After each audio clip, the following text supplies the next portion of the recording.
मान्यवर, 73 वर्ष तक इस देश में चुनाव आयोग की नियुक्ति का कोई कानून ही नहीं था। माननीय सभी सदस्य ध्यान से मुझे सुने,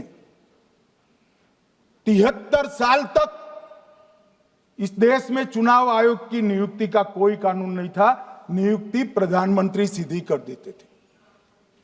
और मान्यवर, मैं आज ये पूरे देश को बताना चाहता हूं कि टोटल अब तक जितने चुनाव आयुक्त हुए और जितने मुख्य चुनाव आयुक्त और चुनाव आयुक्त, ये सभी इसी प्रकार से हुए। अब 2003 के कानून पर मैं बाद में आता हूं। 1950 से 1989 चुनाव आयोग एक सदस्यीय था। प्रावधान क्या था? कोई कानून नहीं था। प्रधानमंत्री जी फाइल भेजते थे राष्ट्रपति जी को और राष्ट्रपति जी नोटिफिकेशन बाहर नहीं करते। तो भाई उस वक्त बरोबर चुनाव था,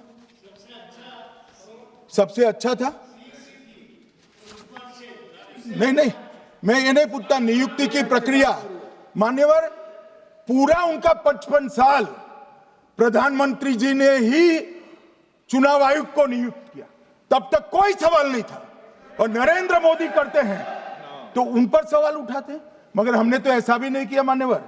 फिर 89 से 91, जब 89 में चुनाव आयुक्त उनकी सुनते नहीं थे, तो पहली बार उस पर ब्रेक लगाने के लिए चुनाव आयोग को बहुत सदस्यीय बनाया गया।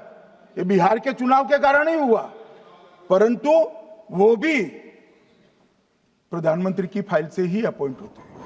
और मान्यवर, 21 चुनाव आयुक्त, कमिश्नर और मुख्य चुनाव और 8, 21 और 29 इस प्रकार से हुए जिसमें कोई प्रधानमंत्री जी ही रखते थे।